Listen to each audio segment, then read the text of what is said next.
We'll just wait for Stephen to connect to his audio. Yeah, I think, yeah, he's connected.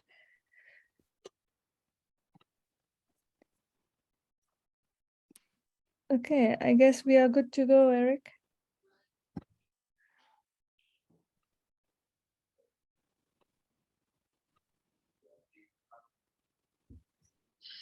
Okay.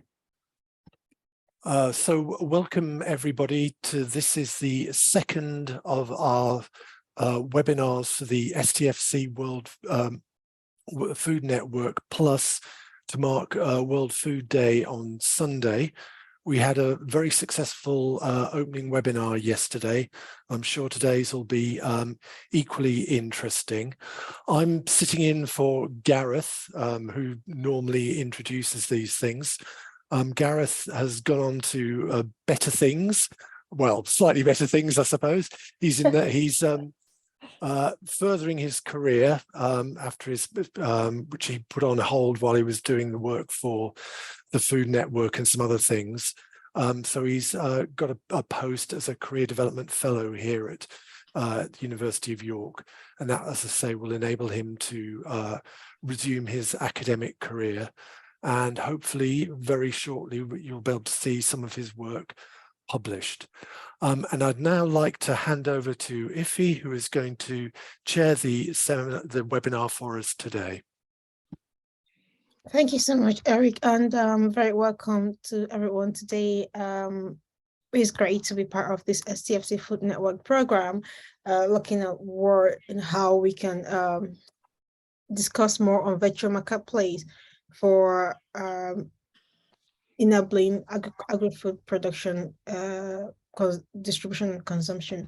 So just to kind of give a highlight, the global digital agricultural marketplace was valued at 10 billion in 2020 and is projected to reach 2.88 billion in 2026.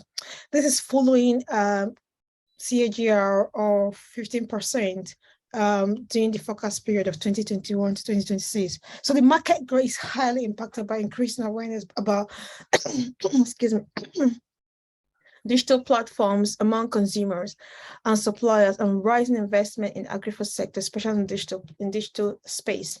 But more importantly, there's a lot of connection with enabling the digital marketplace with regards to issues we have around sustainability in the food system, whether we're talking about food waste, whether we're talking about nutrition, malnutrition, undernutrition, obesity, or whether we're talking about, the impact of agri-food production on the overall climate change issue.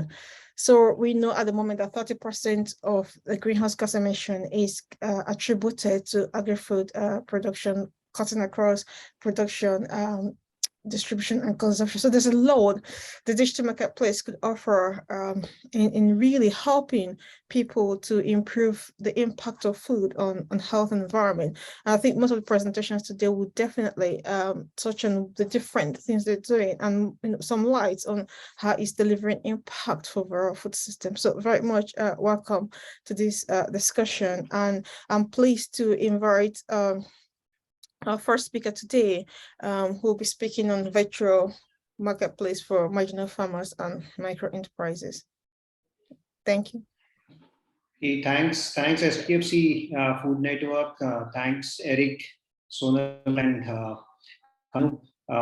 Yeah, just to give a brief introduction on me is I'm Sarang Vaidya and representing Go for Fresh. This is a digital marketplace as well as active company out of India, based out of Mumbai, and we are providing digital solutions for small farmers as well as connecting them with the collectives like the CBOs, the farmer collectives, and then also connecting them with different stakeholders in this particular supply chain, right from the buyers to different fulfillment centers as well as logistics service providers. So it's an end-to-end farm to enterprise supply chain which has been intervened and supported specifically on fresh fruits and vegetables. And just to give a background that I had been a banker for my career. Sorry, Sarang, to interrupt you. Are you sharing a slide? Pardon? Are you sharing a presentation? Yeah. I don't think it's coming through at this end. So now, what do you think? Yeah, so Sarang, we can see your desktop as well as the PDF file. So maybe if you can go full screen on the PDF file, that will. Okay. All right. Fantastic. Now it's okay. Yeah, Great. it's better. Thank you very much. Thanks, Kanu. So I'd been a banker and working with specifically on food, agri, and agri businesses as well as banking and financial inclusion for 1 year. And right now, we're talking about this virtual marketplace. This was a SFN scoping project of 2020, and we had identified this as a project which certainly have a huge potential, not only just in India but all across the world. And just to give a background about the project, so these are the core team members, the co-investigators from UK, Mr. Ian, Mr. Rakesh, Raymond, Saeed, and Mr. Tom, Dr. Tom. And we also had an India core team who had been experts from various different fields, right from social capital to, I would say, also from the food and agri fraternity, as well as we also had guys from the tech support system also.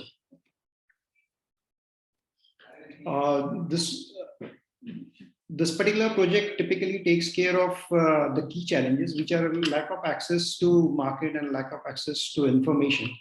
And this is what is typically the most of the farmers, not only just in fresh produce, but in also all other commodities also are facing all across.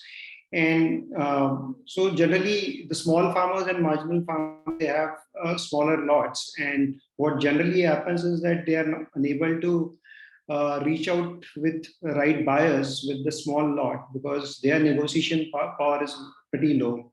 The second important issue is a lack of access to information. Now, there's information available all across, but affordable information, getting it right on the time and taking the decisions based on that is certainly not that easy. So we actually started with a scope. The project scope was around Mumbai and connecting different clusters around Mumbai, which are supplying traditionally to the fresh fruits and vegetables to Mumbai as a market. It was roughly around 250-300 kilometers radius that what we had identified. And this project was actually continued during the COVID lockdown period. So it actually had been very tough to manage and also conduct the project proceedings during that particular time. However, it has been really challenging, but importantly, it also gave us a lot of lessons on how to manage in the most difficult scenario. Now the lockdowns are not there and business is as usual. The things that improved a lot, and it also gave us an opportunity to look back on how tough it can be as far as the supply chains when it gets completely disturbed, and also a need for marginal communities to manage that difficult period, which could be anywhere between few months or few days to a year or so. So what we are looking forward are the key beneficiaries in this particular supply chain, which is the fresh produce supply chain, are the stakeholders who are at both end of the supply chain. So on one side, we have small and marginal farmers. On the other side, we have small and micro enterprises who are essentially retailing this particular produce, or there could be even a small restaurants and catering type of enterprises also. And most of these guys have annual income less than £5,000, and that's what certainly they need huge support on various different enabling systems which are not there at this particular point. So how we went ahead is that we actually got very good support from the STFC team on right from the project scope design to research as well as the feasibility framework, also deciding on which are the key hypotheses of this particular challenge that what we are facing, and also a mechanism on collecting primary as well as secondary data.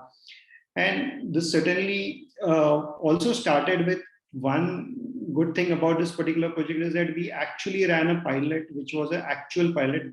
It was not just a lab-based or a office-based type of a work or a only research work. It was actually, we were running the program right on the field. And we certainly had a lot of challenges. The data challenges, certainly because we do not have, as far as in India, a complete digital records, what generally US or UK or developed nations have. So we had a sourcing cluster-wise, crop-wise data available for 2018 only. So we did this particular project in 2020 as well as 2021, but certainly we had been restricted with 2018 data. Price data is certainly one most important thing, and which thankfully I can say that, okay, that's available as far as most of the regulated markets all across India. And as far as the smaller markets, which generally we call them as the smaller, the unregulated markets, there is no visibility on the price points and all. So that certainly becomes a big challenge. As far as the product standards are concerned, again, it's not a very standardized type of a supply chain, and we have a huge amount of variations, right from quality, quantity, weight, packaging, and even transport costs and income levels all vary a lot. And another aspect that what we also saw is that generally the supply chains are efficient supply chains. We generally say that, okay, there is a huge amount of food loss, but food loss is only when there is issue typically coming out of some certain uncertain events or unpredictable events. So in such a scenario, there is a typical issue which is on the food loss, which is not been sold to a particular entity who is in need of that. So this is a slide on what are small and micro enterprise profiles as well as small and marginal profiles. If you see, okay, most of these guys are the smaller guys. They had been into business for pretty long, at least around a 10-year plus type of a stuff. And these small enterprises sell assortment of products, which could be anywhere between 10 to 20 products and managing roughly around 100 kgs of volume. And they receive they have a clientele base which would span around 50 to 90 orders on a daily basis. And their daily sales value would be around 40 pounds to 50 pounds. So these are pretty small guys who are actually doing this particular entrepreneurial activity. And these are also, these guys also have access to market of the small markets only. They are not having access to big markets wherein they get a better price and all those stuff. And interestingly, there had been a good amount of cash component, because when they generally buy from the different vendors, they typically have to pay mostly in cash. As far as nowadays, there had been a change on the payment that they receive from the customers, because most of that has been now to a digital payment and all, and that's a good sign going forward. And another most important part of it, these small entrepreneurs also support livelihood of 5 people. So it could be around some family members and also 1 or 2 guys who they employed at the small counter to take care of the deliveries and management of the merchandise at the small counter. So these guys have a big challenge on buying their produce from smaller markets. It's a very process. They do it because they do not have an alternative, and they certainly are concerned about right quality and prices that they can get from the different vendors. As far as the small and marginal farmers are concerned, again, they don't have a regular buyers. There would be few guys who would be going, the agents who are going at the farm level and buying from them. And most of the small and marginal farmers even don't have an access to go to the big markets. So this is what we see. The small and micro enterprises on one side do not have an access to big markets, and the small and marginal farmers on the other side also do not have an access to the big markets. And hence there are multiple layers or multiple intermediaries in this particular supply chain who takes care of the value addition of collecting and aggregating produce from the small farmers and then giving it to a bigger agent or a wholesaler or to another agent or something like that. And they also take care of the financing of the supply chain also. Hence, I call them that these guys are the traders or the intermediaries, but they do a lot of value addition in moving the material right from the farm to the consumer side. Again, these guys also are, I would say, there had been a lot of defaults when they sell it to different traders and all that. And importantly, what we see is that there's good amount of smartphone penetration. And these guys also support 5+ people on the livelihood. Again, they would be farm laborers, they would be even the family members and all. Again, the most important challenge or the biggest challenge for these guys is the poor visibility on market prices and limited access to the markets. And that certainly counts for them because they end up on having a lower realization of the prices. So what we say is that there's an immediate need to improve the food chain resilience to future shocks, and the pandemic was a big shock for all these marginal communities who had been managing not only their own livelihood but also supporting many more people in this supply chain. So I would also like to highlight here project-specific development, which is again what we did, and also a present status on that. So there's a need which is coming out very clearly that an alternate, transparent, cost-effective, and convenient service is a need for all these stakeholders. The digital adoption has been very post-pandemic, and there had been a huge transactions on UPI, which is a unified payment interface. And this is a Government of India program wherein that created a unified payment interface. And there's also another program which recently Government of India has launched is ONDC, which is Open Network Digital Commerce, to democratize e-commerce. And what is coming out very clearly is that the project that what we did around a year back, the timing of this particular project is very, very apt because with this ONDC and UPI coming in Indian scenario, and if we launch a buyer as well as a seller aggregator platform in India, it actually can integrate whole of these small communities on both sides of the supply chain very, very seamlessly and easily. And it can certainly, we can even see a quick results, the actual results within the next 6 to 9 months. So that's a very positive thing about the project that what we did a year. So I would say the timing of the project also had been good. Now coming on the impact of this digital marketplace. So this particular technology intervention that what we call, it's certainly a big transformation that what we can bring in. And it can alone can benefit roughly around 100,000 marginal communities only in Mumbai as a unit, which is a metro and west part of India. The same digital marketplace mechanism as well as the methodology also we can expand it to 30+ million poor communities in India, and certainly the number can grow substantially high if we take this application globally and specifically in Asia, Africa, and Latin America. The product standardization as well as dynamic routing food safety modules on the platform can provide an access to safe and healthy produce, as well as reduce food loss by 3 to 4%. So this is a very conservative type of an estimate that what we are looking at. And we had seen when we roll out this particular pilot, the clear benefit visible. STFC as well as Food Coas had certainly offered a big expert. They already have a huge expertise available with it, And we also got a lot of global insights while developing this particular supply chain module that what we had offered and what we had piloted.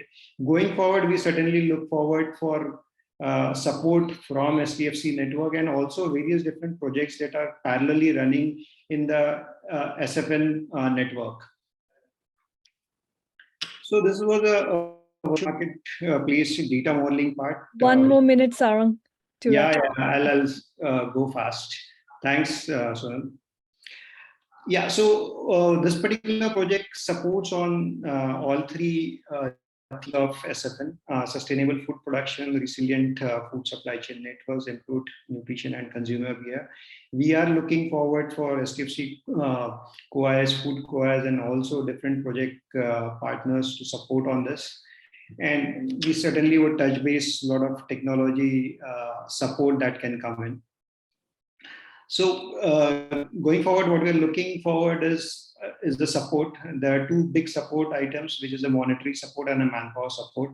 So certainly STFC network is one. We would also look forward for other industry support system. And we would look forward for government grants and funds that are available, and estimated around 500,000 pounds what we are looking forward to do a deployment and development of this module for Mumbai market, and then it can be replicated all across. Manpower support, certainly we already have got good support from the project team that what we have, and we would certainly go ahead and look forward for other project partners who are also carrying out different and most importantly innovative solutions which are getting developed in the SFN network only. So that's from my side. Thanks a lot. And I hope I was able to communicate it clearly and within the time. Thanks a lot. Fantastic. Thank you so much, Sarang, for such an insightful presentation, talking about the project you've done and how STFC Food Network did support the project, as well as, opening up opportunity to collaborate and work with other organizations to make this feasible and grow it for the future. Fantastic. I don't know if anybody has got a question at the moment or comment for Sarang. Okay, while we're waiting for questions to be dropped in the chat, or feel free to put up your hand if you want to speak directly. That's very much welcome. I'll just ask it. Okay, go on. Yeah, sorry. I just got a quick question concerning about the market access to market information. I don't know about India, but I know Africa, there's a huge challenge with digital literacy. That is one issue. Then also in terms of the kind of device the farmers do have. So I'm just thinking, how do you sort of address that in terms of increasing access? Because sometimes you can develop this amazing technology, but they have not been accessible to the real users. Yeah, thanks, Stephen. So you're absolutely on point on different mobile technologies which are available. Thankfully, in India, the smartphone usage has gone up substantially, and they had been, I would say, the farmers and also the small enterprises had been using it very, very effectively. Okay, we certainly need to make some arrangements, which could be a local language that need to be brought in rather than in English, because that certainly becomes a big enabler, and it can certainly increase the adoption to a very, very high level. So that's one, which we need to certainly ensure that once we roll it out at a full scale, we bring in that component. Number two is that we also need to identify the sponsors. So if I go directly to the small farmer and the marginal farmers, they may not. But certainly if I identify a sponsor, which could be a farmer group, or which could be a FPO, what we call it here in India, it's typically a farmer collective, right? So that is one who actually accelerate the process of adoption for these guys, because it's certainly not that easy. And there are so many solutions available all across the market, and the stakeholders certainly need to be clear on whether the solution which is being provided is making sense for him and creating a value for him. So that's one. As far as the small enterprises on the other side of the supply chains are concerned, again, I would say if there is a sponsor who could be an influencer within a small area or a locality, that makes a lot of difference. So we are looking for all these guys who are actually making this particular process simpler. And in addition to that, we also need to have online videos and small videos and all things. There also need to be a support system which need to be provided through a service desk type of a thing, wherein their people are able to interact with them and solve their smaller problems. They do have a smaller problems, but there need to be someone who need to attend them at right time when they actually are facing a problem. So that's from my side. Thank you very much, Sarang, and I hope your questions answer, Stephen. Yeah, that's fine. That's fine. Fantastic. Just while we're waiting to see if we have any other question in the chat, there's a lot of issues around the digital divide and more people having access to internet to power the telephones. And the cost of having access to internet, especially in different parts of the world. Do you have any challenges with that, and how are you trying to navigate it? Yeah, again, a very, very right question, I would say. Again, as far as India is concerned, we do have a cheapest, I would say, the internet connections, and the prices are pretty low, number one. Number two, the speed is also at I would say, a decent level. And in addition to that, we are also looking forward, because the technology that what we have developed is typically can take care of a 2G or a 3G type of a connection, and not essentially a 4G or a 5G type of connection. So that's a design aspect that need to be taken care of, because in most of the remotest villages, this particular problem is a bigger problem rather than into urban areas and all. So when we say about those villages, there we are looking forward for some solutions which can make this adoption faster. But today, if you ask me, yeah, there are certain gray areas, there are certain pockets wherein the connection is not that great. And certainly at that level, going ahead with some other solution is, I don't know whether that's a right solution or not, but certainly we need to find some solution on the connectivity in those small pockets. Great. I'm sure that is definitely a work in progress and require different collaboration to be able to achieve it. So and thank you so much, Sarang, for joining us today. I think that was quite an insightful presentation, and I'm sure everyone today must have benefited from it. And we will be moving on to the next speaker today, who is Mary Opio from Kenya Marine Fisheries Research Institute. They are exploring a data-driven communication platform for improved farm fish distribution in Kenya. Mary, you're very much welcome.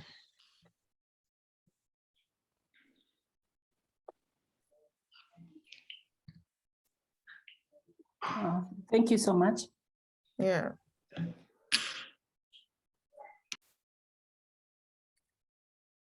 Yeah. Okay. Now, hello? I said, okay, great, sorted. Yeah. Now we are having this project, which is funded by STFC Food Network.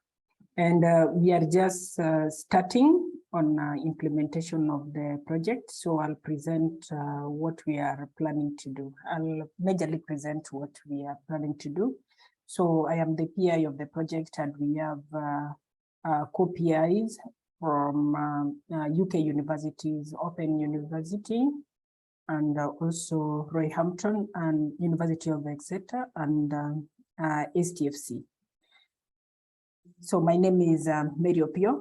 I'm a senior research scientist in aquaculture at Kenya Marine and Fisheries Research Institute. Now, the project is about filling the existing gap which exists in supply and demand of farmed fish, because there is a lot of problems in access to market of farmed fish, because the farmers do not know where the market is, and the traders or the buyers, they don't have information also of where the produced fish is, the fish which is available for sale. So this one in return gives us a lot of challenges, and even the farmers, in terms of capacity management, especially the smallholder farmers, because they produce little fish, and they want like an immediate market for the fish that they are producing, for them to get money, so that at least they can plow it back to the fish farming business. So with this regard of lack of information in market access, so we are proposing to have a communication platform that is linking farmers and the fish buyers, so that there is a ready market is established. And this one is also to minimize post-harvest losses and wastage, because a farmer sometimes harvests the fish and then they are stranded with the fish with nobody to buy, and they end up either selling the fish at a throwaway price, or sometimes they lose the entire harvest because of lack of market. Now, we are planning to have a pilot project. So we'll do it in Western Kenya, where we have both the smallholder pond fish farmers and also the cage farmers. And with this regard, so far we have developed a database of the potential members of the fish value chain, including the fish wholesalers, retailers, aggregators. These are people who are buying fish in large quantities from the fish producers, then they sell them to various people who are buying fish. And also there are also household consumers, the people who just go and buy fish directly from either a fish wholesaler or sometimes from the retailers. So there are people who just buy fish directly from the outlets.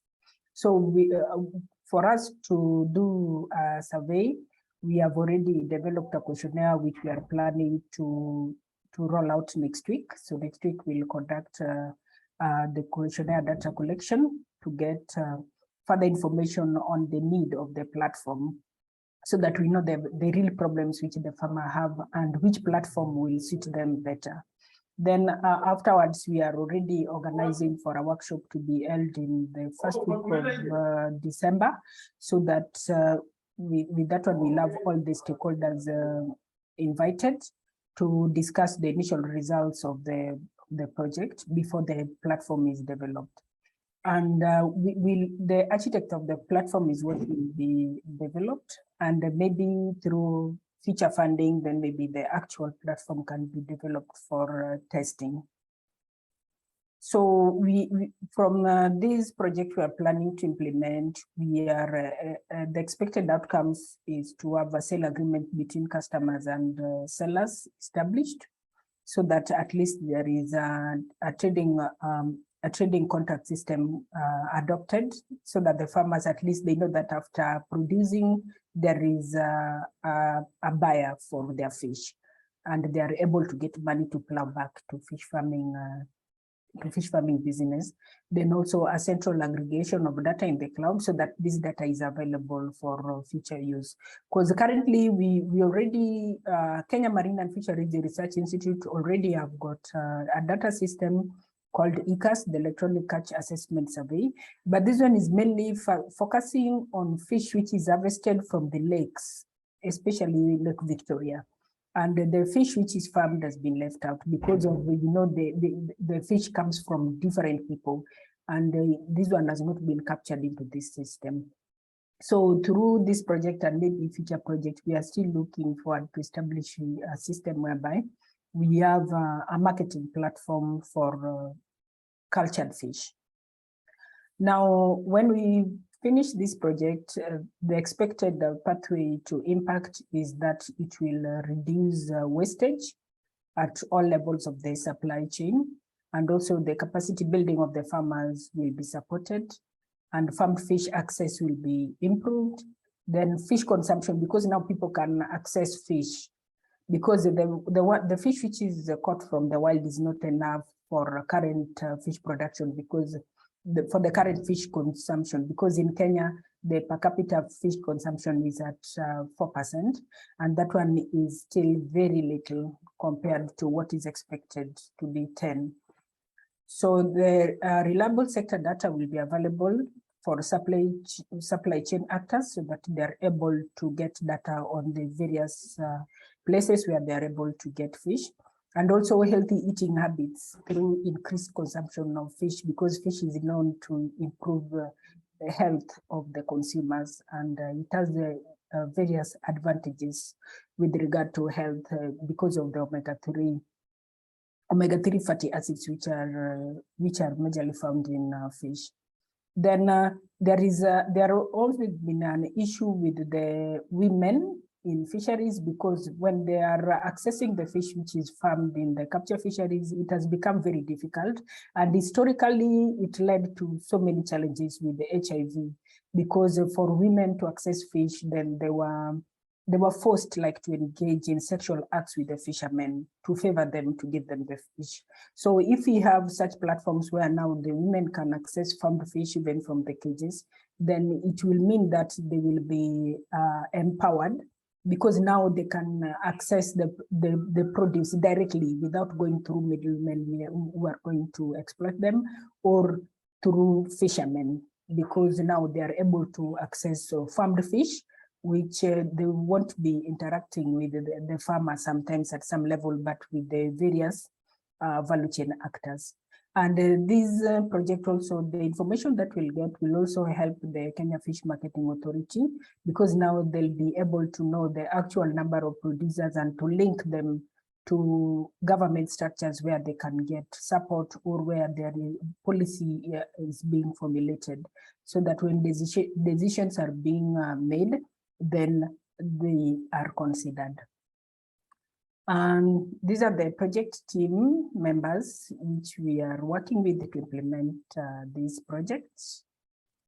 We are a total of 7 people, and we are looking forward to having a successful project, although we started late because of the contracts and all that. Thank you so much.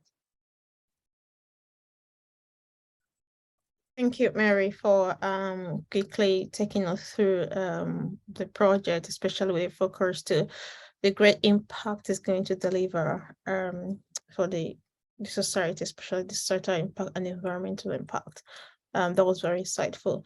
I don't know if we've got any question, or someone wants to raise their hand to ask a question.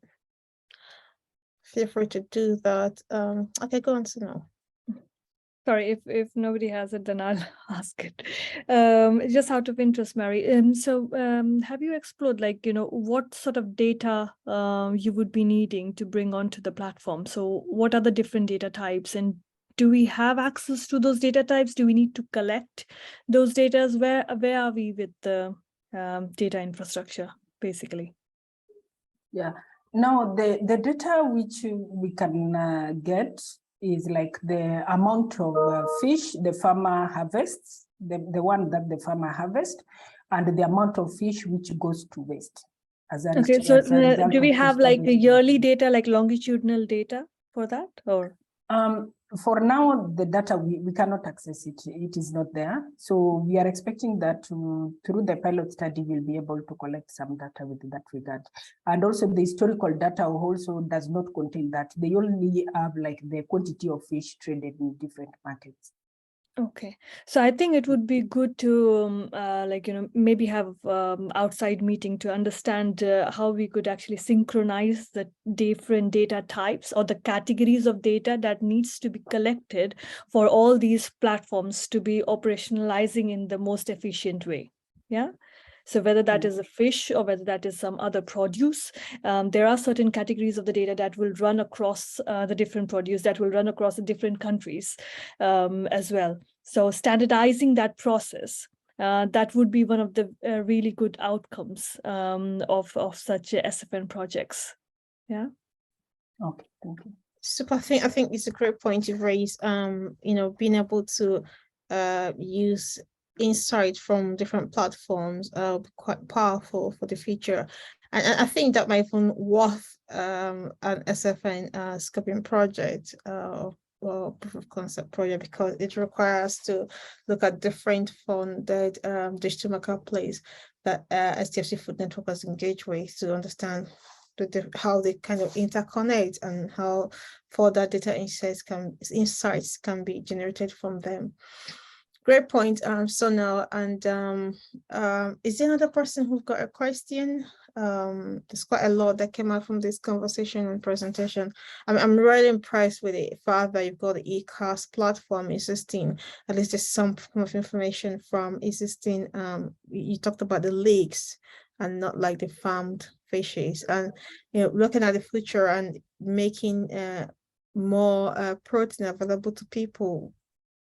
Looking into farmed fishes and how that can be farmed more sustainably is definitely a way to go. So this is really an important time to be working on this. Mary. Yeah. Thank you. Is there another question or comment for Mary? What do you think, Mary, as the biggest challenge going forward for the project?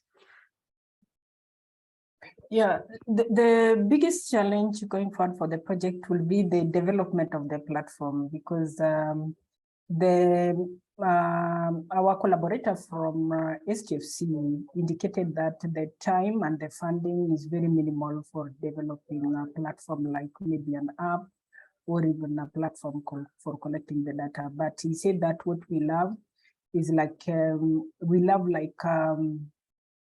a prototype, or what will the platform look like, so that maybe in future projects, then now a platform can be developed. Absolutely. I think that's something that can be worked on. So I want to say something. Yeah, just to add on that, so if we develop a prototype through this SFN funding, I think that's a great win, because we know that there would be future calls coming up in opening in April. So that would be very interesting way to demonstrate one of the prototypes developed through this project, and how we could actually expand to the other bigger platform where we can bring in the different people and actually show the real impact. Yeah, and I'm sure there are also other ways that if we explore wider collaboration. Definitely, I think that there are a lot of funding from the international bodies, CGIAR, World Bank, so we can explore those opportunities as well. And I think Stephen has. Yeah. I just want to call on him now. Hi, Stephen. Hi, Mary, I just want to give probably just a quick insight. I mean, the presentation I'm going to do is basically also similar thing you guys have done in terms of using FCFC funding. One way we have tried with other projects I'm doing is to work directly with the ministries within the country, because one thing in Africa is that if you don't get political buy-in in anything that you do, the tendency for it to go beyond your research is extremely difficult.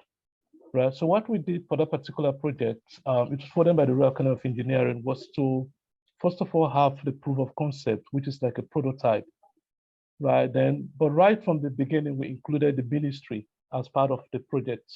Then we have a sort of a workshop where we presented the work and have their input, then decide on how to move forward, right? Because if such an important project is aiming at contributing to improving the livelihood of people, I said the ministry should be really interested in that.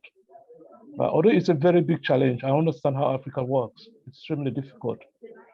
It's something you can think about, because definitely, I mean, the FCF, this funding will not be able to enables you to develop the platform. You may have the prototype or how it will look like. Great point, Stephen. Yeah, go on, Mary. Yeah, thank you so much for that, because we are already in contact with the various ministry, but like in Kenya, we have aquaculture was devolved, the production part. So that one is majorly with the counties. So we will work closely with the counties where we are doing the pilots, so that they embrace what we are planning to do. Already we are in contact with them with that regard. Yeah, thank you. Yeah, just one more point again to add to that. I mean, then also starts looking beyond just the research, because as researcher, we produce, I mean, this amazing work, right? But how do we commercialize? As I start thinking about the aspect of commercialization.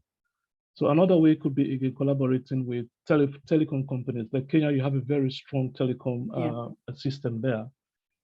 They could be interested in similar thing like this, in something like this that you're working on.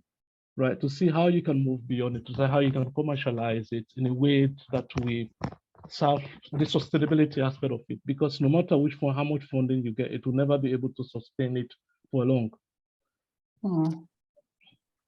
Great point. Yeah, thank you so much. Yeah, great point. I'm seeing Mary taking a lot of notes, so definitely should be following up with it. And I've seen that you work with the government anyway because you've got the ECAS already. So it's just kind of having more focus and building on it.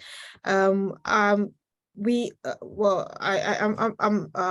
a champion of the STFC Food Network, but I'm also the founder and CEO of IntelliDigest. And IntelliDigest is part of an alliance, which is the United Nations Food, which came out of the United Nations Food System Summit.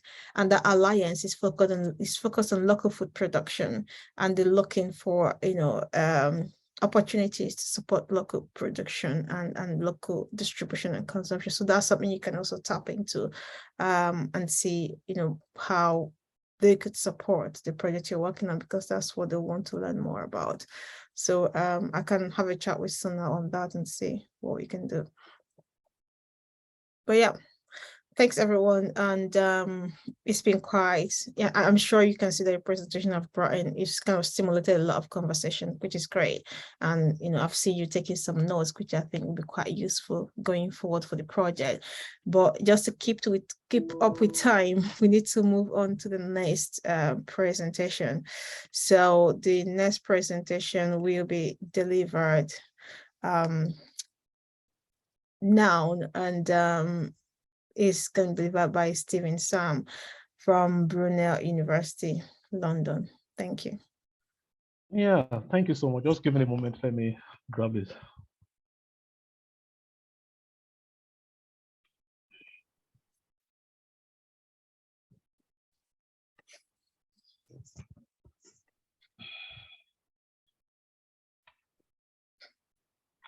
So I want to make sure I'm sharing the right slide.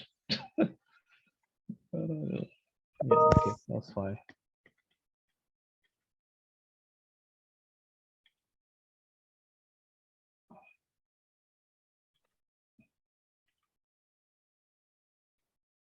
Okay, I think this should do the magic.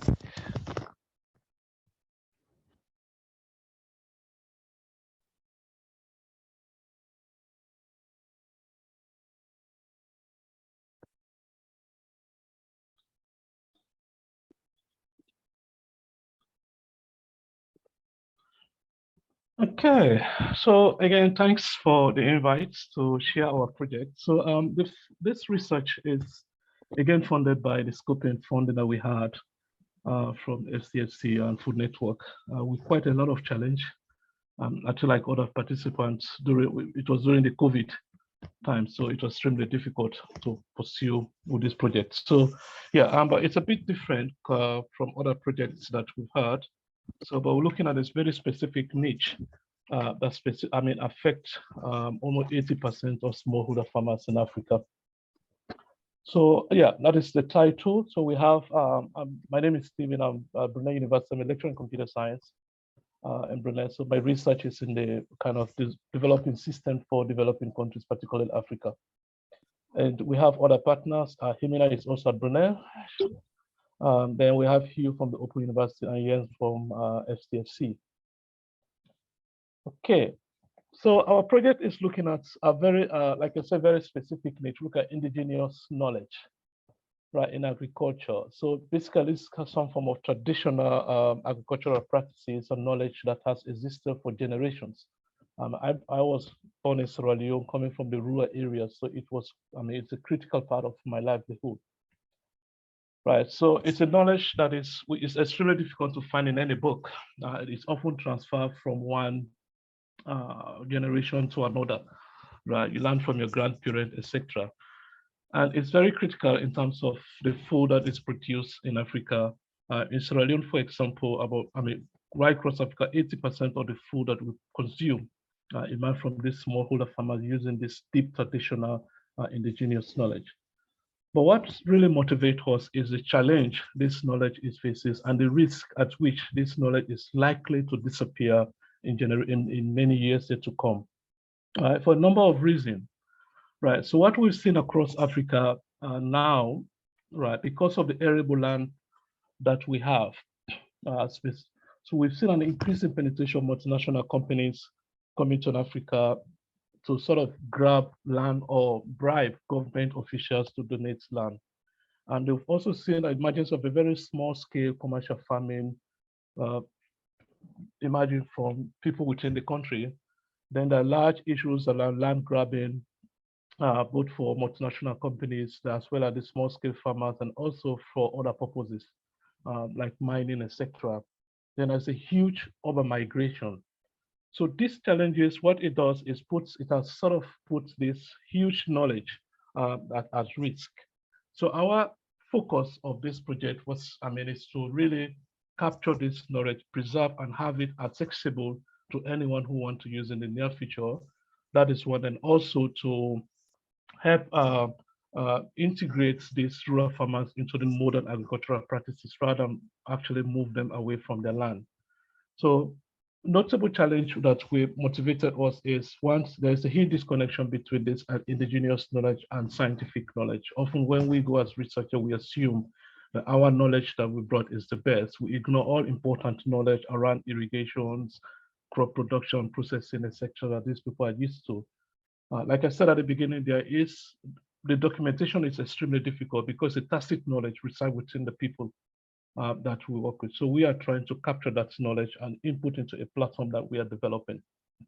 Okay, so yeah, I'll come to this. So we've able to get additional funding to move forward with this platform. But I will talk a bit about that with that. So let me just go through a bit here. So how do we go about this research? Because it's a tacit knowledge, it's extremely difficult. So we're combining both science, citizen science approach and a data science approach, which is what sort of illustrated in this brief diagram here. So, so the citizen science approach, we look at the farmer-led research, looking at what we call the TIC data. I will expand on that in a moment. Then the citizen-led data analysis. Then the data science, we're looking at technology data generated, what we often call the big data, then also visualization, prediction of this data. Okay, to combine basically insight from both quantitative and qualitative data to help us develop this platform. Collectively, we intend to first of all understand the social technical context within which the platform itself is going to develop, the implication of this platform on the full system that we have. Okay, so yeah, so the citizen science approach, it's quite a fascinating one, which we really found when working with the FCFC guys, is the understanding that rather than we research on the farmers, we are actually researching with them in order to understand that the context in which they operate, their understanding, their experiences around food production, processing, and have captured that data and input into the platform so that others can learn from it. Okay, so that is really the foundation. So we did this in 3 ways. The first one we did was, sorry, this slide, it is covering my slide here. Let me bring it up. Okay, it's what we call farmer generated data. So what we did was we integrate what's called participative voice methodology, wherein we gave cameras and mobile phones to farmers, right, over an extended period of time for them to document their everyday practices around food production, consumption, and experiences around that, right? Then we collected these videos and photos, we engaged with the farmers to get a better understanding of these experiences. Then we interview them, they explain a bit about their images, etc. So that is one way we did the citizen sort of farmer-generated data.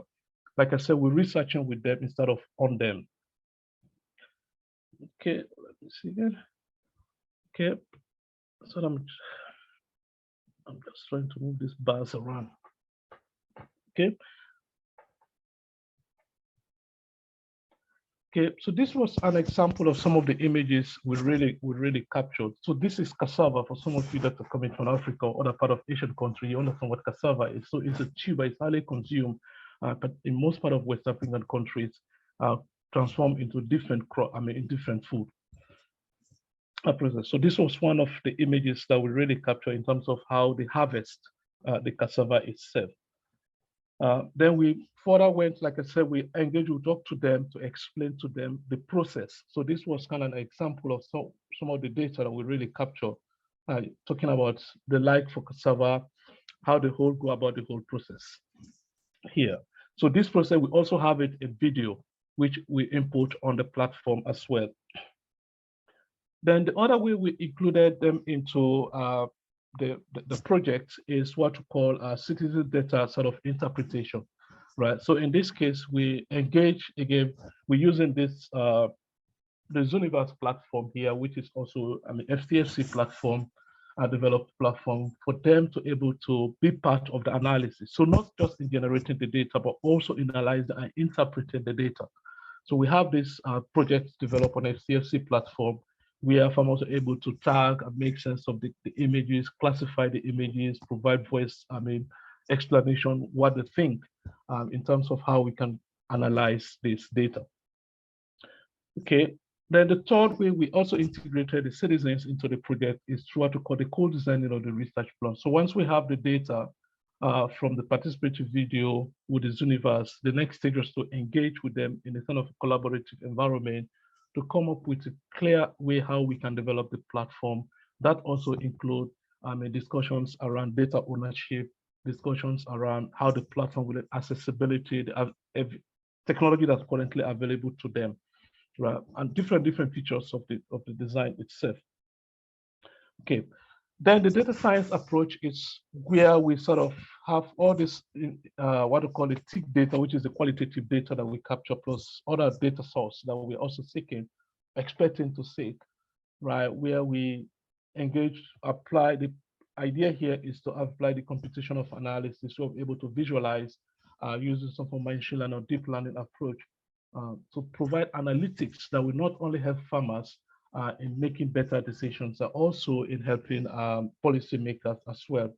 Then we also have, we want to make it an open science platform. So we're using a number of APIs, which you can easily interoperate with other systems that you have. Fundamentally, we build it on the FAIR principle. That means the data is free and can be accessible. And we build it within that data set. We have what we call the metadata built in that. Okay, so this is the architecture, just kind of how we want the platform to look like. So like it's a scope, it was a very small funding, so we didn't develop the platform per se using this funding, but however, we came up with the how the whole platform will be put together. So we will have kind of a visual map here demonstrating the different parts of the country where this farm processes are being done. But now with the funding that we receive, we're moving beyond Sierra Leone. So we're using the African map now instead of just Sierra Leone. So users can refine the data. They'll have a database linked to the images. You can search for anything you want to search. Let's say, for example, you want to search for cassava processing, right? You can easily search for that. You understand how it's been produced and processed by these traditional farmers themselves. Then you can learn from that knowledge. There's also a tendency for what we call the farmer-to-farmer learning. Right. So what are the expected impact so far we have? We're expecting to have is one of them is what we call peer-to-peer farm or farmer-to-farmer learning. So the idea is that the knowledge generation, for example, if a particular farmer is explaining how they address, how they respond to climate change variability, that knowledge could be helpful for other farmers in other regions or even within the same country to learn from them. Then also we're trying to provide a link between community, scientific, and some form of traditional knowledge, which has been a major sort of a challenge that we've often seen when we apply, technology, particular technology or any research in developing countries. Then also we're supporting what I call the policy research. So we're working directly with the Ministry of Agriculture. Then we're also working with other research institutes within Sierra Leone. And they find it very useful once the platform is opened and we're able to get access to all this data to provide insight and help inform policy development. The other aspect, really, like I said, is that we're trying to capture this knowledge store it and have it accessible. So there's also a tendency for it to become a learning space. I mean, a learning space for schools, right? That schools can actually use it to teach the kids around in terms of all this food production and processing and etc. Right? The critical aspect really is the idea of gender equality. If you go to Sierra Leone, almost 60% of these smallholder farmers are women, right? And if their voices are being diminished, they have high risk of losing income, important income source and livelihood source for their family.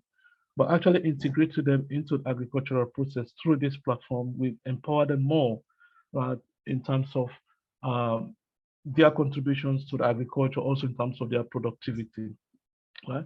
Then finally, we're bridging the gap between indigenous and scientific knowledge to kind of promote resilient food system. And for that particular scoping project, so this is what we've done so far. We've been able to sort of collect the data from different commodities that we have. Like I said, so we've run the Zoniverse project. We've able to present this actual research in our IMCR conference this year. Then we present also the project to different both external and internal stakeholders. Then we'll be very fortunate again this year to have a funding from Brunel, which is kind of an opportunity for students to learn practical skills. So we had a student who worked on this project, able to sort of develop the preliminary framework. We currently have it on our own local server.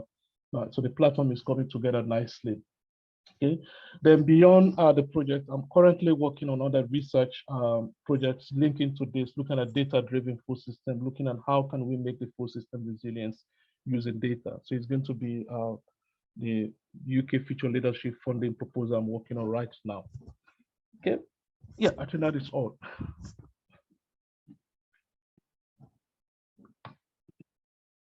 Thank you so much, Stephen. That was a great presentation, and I think very interesting projects that you're working on. Well done. It's really something that will be quite useful for different stakeholders to take insight from. And I have got a question in the chat, which is saying, what were the challenges in collecting data? For example, which agriculture? So that's from Antoinette. Feel free to ask questions directly if I don't get all the details of the question you were trying to ask. So Antoinette is saying, what were the challenges in collecting the data? For example, which agricultural seasons? Who was available to provide information through gender, through men, women, youth analysis? I think a lot of questions there. Yeah, those are really, very interesting questions. First of all, even when we were putting the proposal together, it was around the coronavirus. And so we really thought through in terms of how we're going to get this data from the farmers. So what we did was FTSC allowed us to have a research assistant since we would not be able to travel to the country. So we had a research assistant who was very active. And we also had our local partner who is actually a small micro sort of agricultural company working directly with some of these farmers. Right, so the research assistant were the one who actually did this data collection for us. We developed the instrument together, then we have them collect data. So there was a huge challenge in terms of reaching the farmer. Particularly in Sierra Leone, we have two seasons there. We have the dry seasons and the rainy seasons. But the idea was to get the perspective from both seasons. So we started with the dry season. That is when they started cultivating the land. Then towards weeding, some crops include weeding during the rainy season, harvesting maybe around September, October. So we kind of really spread that data collection, but it was a huge challenge. If Garrett is here, Garrett will tell you, we seek so many extensions for this project because we needed to get the data. So that was really, for me, that was the key challenge that we had with the farmers.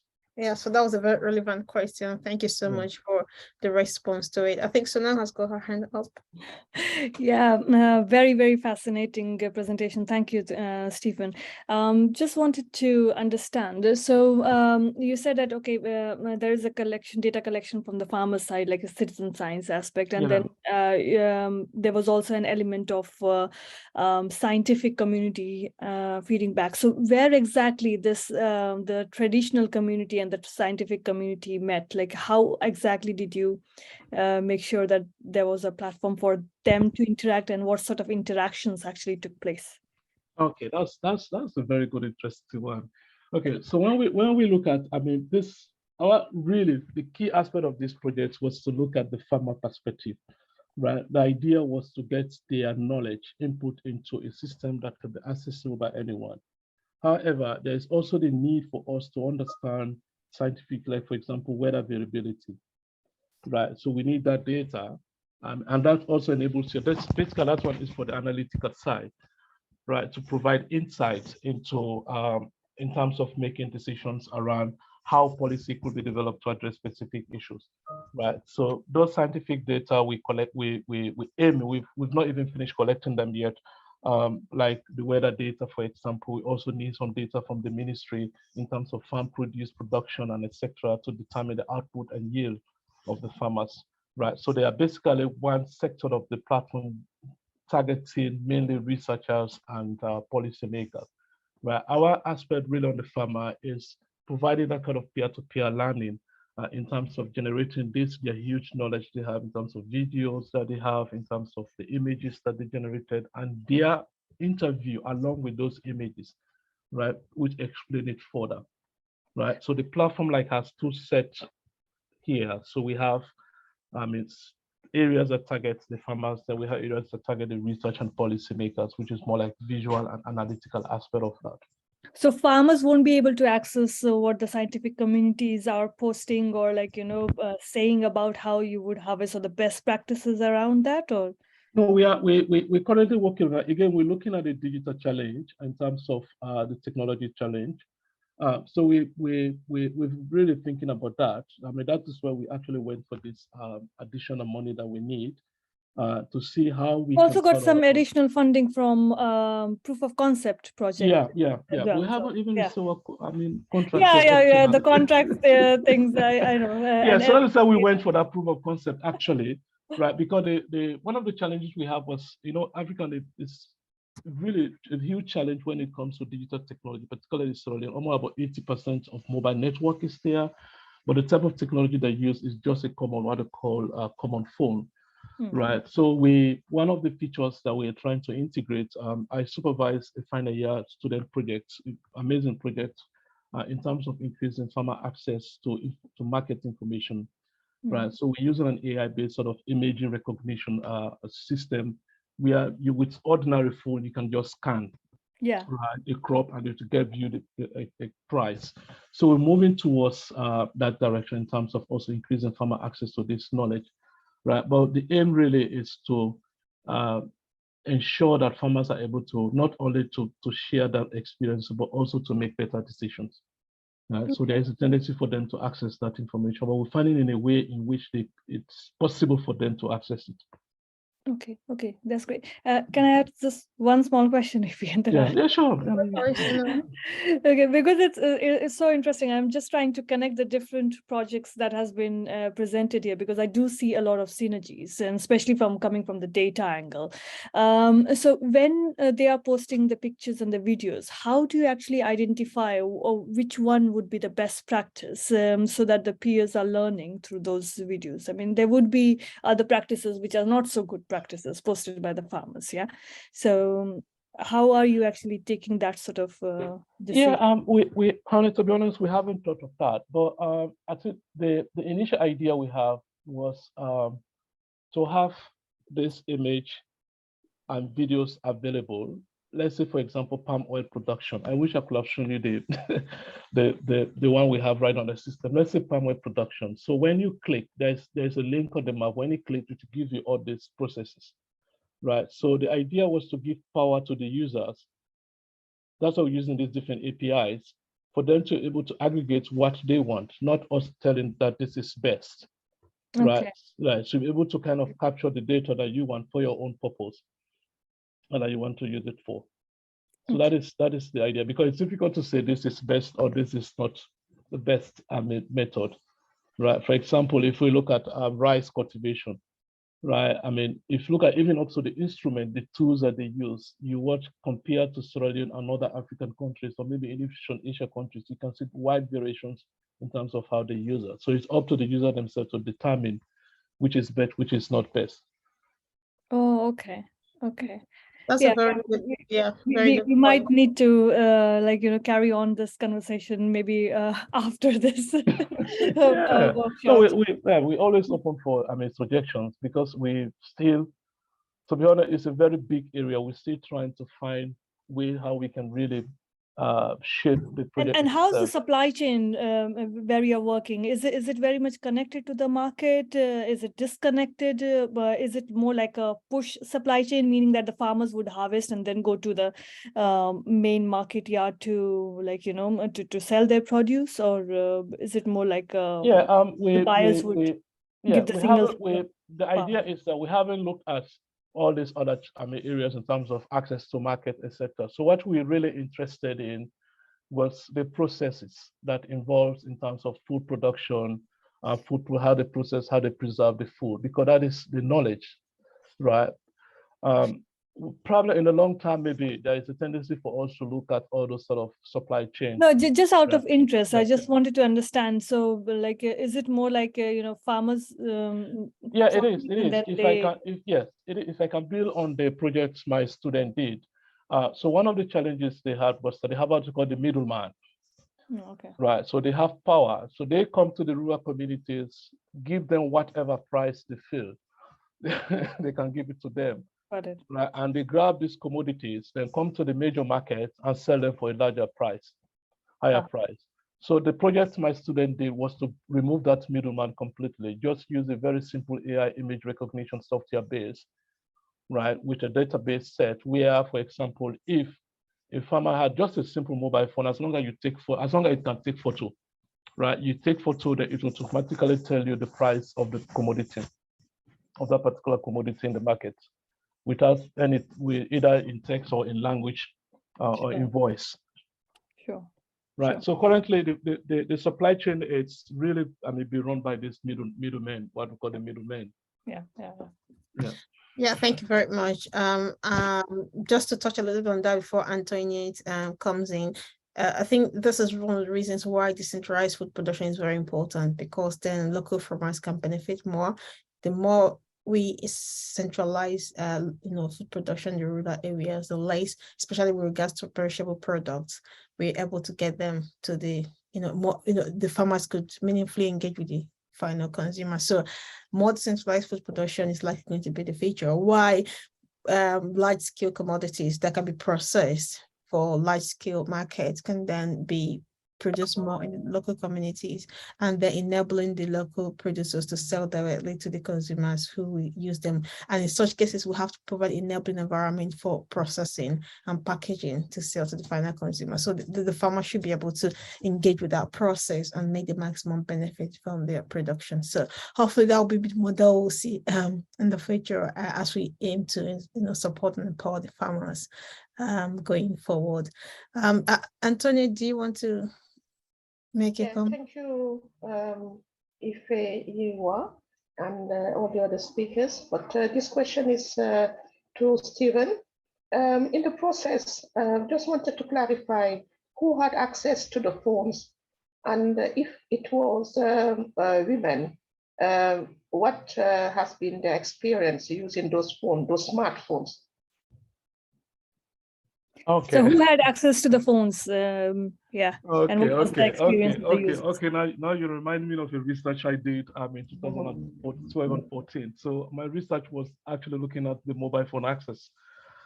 Right. So when it comes to mobile phone access, there is always a gender divide for a number of reasons.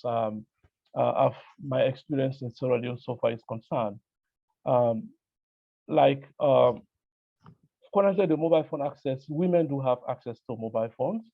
But when we did our projects, because we wanted to get more data, we target specifically women, right? So the phones we are giving to women because it was a funded project, right? So we bought the phones and gave it to them, right? But if you go to most African countries, I don't know for other part of the world, right? They are what we call household decisions are mainly made by men. Right. So there are certain instances when we wanted to talk to the farmer, to the women themselves. We have to have the husband around. right, to be there, right? So even though the phone we are giving to women, but it was more or less control in terms of power relations. They look at the power relations by men, right? They make the decisions, you know, in some instances. Okay, and I mean, like I said, for a number of reasons, when I did my research, one of the reasons was that there was issues around trust. There was issues around if I married you, you're my wife. There was issues around control. Right? There are issues around jealousy. Right? That move a sort of open space for promiscuity for women to engage in something else. You know, so there was all challenges, but with our research, we didn't really actually notice any of that because we are really focusing and we were really interested in documenting those experiences. Okay. Yeah. So can I ask a question? Sure. Yes, moving forward about the documentation, what's the next step? Great, that's good. First of all, I'm waiting to Sona to send me my contract. Well, I have done it. It's the contract team who's waiting. Okay. So the plan really we have for this now is we want to get more data because the initial data we collected were only from 2 regions. Right. So when we develop the prototype of the platform, you can only see 2 dots on the map. Right. That shows only those 2 regions. So the idea is to get this money to collect sample data from other regions across the country. Right. Then we have it, the platform itself develop the input that data into it. Then the next step is to again have a workshop with the stakeholders because there's no way we can work without the stakeholders. Right. Then we want to show them a proof of concept. So this time around, we're going to expand a little bit, probably include FAO, Sierra Leone, which is also part of this sort of, then we have other research institutes who want to bring on board, right, to show them just evidence, right, in terms of how this wonderful knowledge could be captured and shared, right, in a kind of a more open space, but in a more ethical way, right? That is aspect, because the other thing that we wanted to do is to actually develop some ethical guidelines, because that is a huge issues around data. I mean, I work in the field of data science, right? Huge issues around data ownership, the ethics around data gathering, who owns what we gather, and who give the authority for us to share that data, right? So we want to develop that guidelines to help us collect collaboratively with the farmers and all the other stakeholders involved. Thank you. Yeah.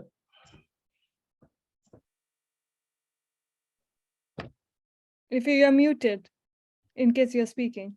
Yeah, it's just something that even within this period of COVID, we still have to encounter that challenge. But yeah, thanks, Stephen, for such an insightful presentation and for kindly providing answers to the questions raised. And it's been quite an engaging morning, stroke afternoon, looking into digital marketplace for agri-food production.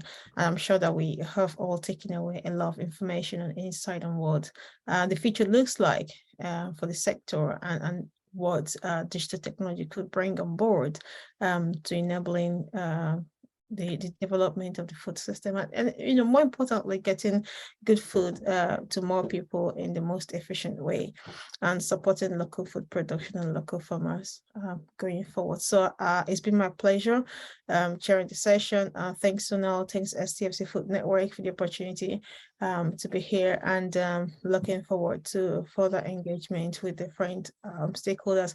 And if you don't know, I'm Dr. Ifeanyi Khan. I'm the CEO and founder of IntelliDigest. It's my pleasure to be with you today. Thank you. Yeah, and just Ify being as humble as as she has also developed another platform through well, a little bit of support from SFN, and it is called World Food Waste Tracker, right? World Food Tracker, that's what it is now, but we used to call it the Global Food Loss and Waste Tracker, but it's been transitioned to the World Food Tracker. So there's quite a lot we can do with so many of the products that's been discussed today. I'm quite happy to follow on discussion. Just that reminds me, Stephen, do you have a platform that is live now? Not yet. We do Okay. have, but it's not really.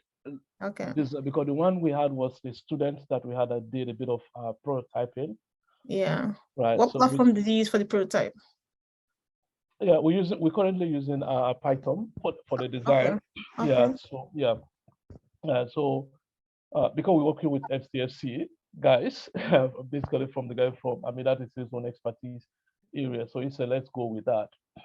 Okay. Yeah, okay. And Sarang, do you have a platform? Yeah. Yeah, developed. Hello, Sarang, are you there? If you're speaking, you're muted. Yeah. Yeah.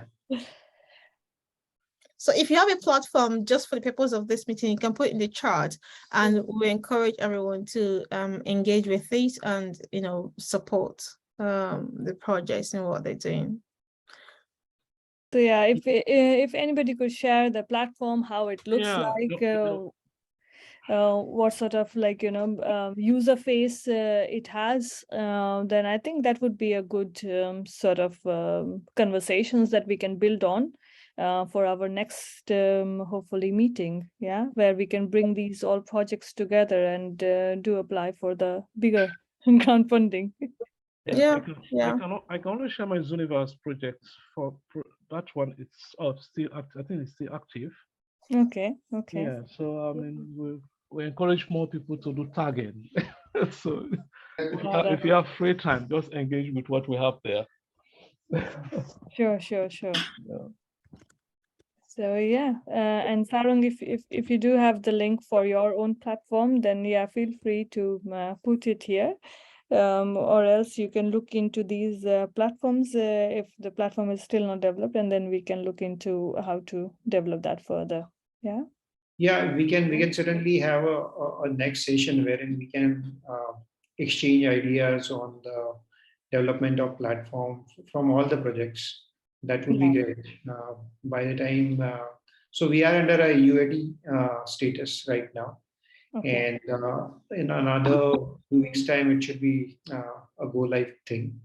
Okay. And so that point, we would be certainly able to showcase that to all the team members in the network. Sure.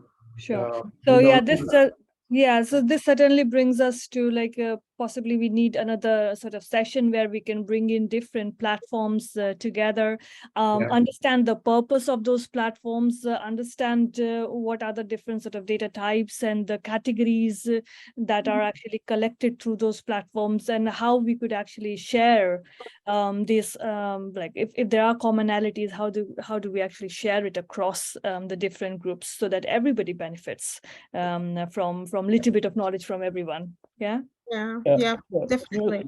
Yeah, I was just going to say something. The AIK platform that we're developing for this indigenous knowledge is going to be open source, and we may require more data sets on it. So once it is really fully developed, or maybe we have a pilot develop, I think we'll inform it, you guys over there, because we all do have another project funded by Rural Academy of Engineering in Zambia, right? So we also integrating some of their data sets that they have, right? Just to see how it will really work. So because the idea is to have an open data source where people can access all this data about all these indigenous knowledge practices, right? All over Africa. Right. And we're also thinking about having a kind of a content system where people can input the data. So although it will be verified by us anyway before we finally come live on the platform. So while it is available, then we'll make it known to everyone. It's not just going to be on Sierra Leone. Right. I'm really interested in, I had another group invited me to share the same research with them. So they are working, I think in Kenya, and again, they're working with pastoral farmers. Right, so they are also interested in terms of the knowledge that the pastoral farmer, they're also working around the indigenous knowledge, how that could be shared. And so where this platform could provide an opportunity for that, right? So that when you come there, researchers or policymakers or farmers, then you have something to look for. That's great. Yeah. Thanks, Stephen. And thanks to all the speakers, and thanks to the chair and Eric for hosting this meeting, and to all the participants who found time to engage with these speakers. I think it's very important that we keep this conversation going. This is a very important space, and it will see, as if you mentioned in the opening of our chairing session, that this is seeing a lot of investment from different investors, and it is a growing market. So if we can work together, I think we can definitely capitalize on our knowledge and knowledge sharing opportunities that SFN is providing. Yeah. Okay, so let's keep the conversation